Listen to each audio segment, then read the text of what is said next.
काटत काटा काटा धस गइल लाख बाकी होत ना बसाख गाल काटत काटत दुबर रइल हे ड्राइवर गाड़ी हाकत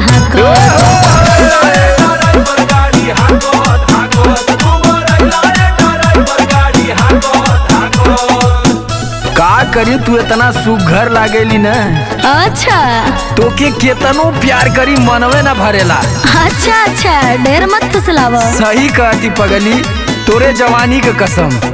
सुन का मनवा तो करे वही घरी कूट देई धान आयो दादा रोटी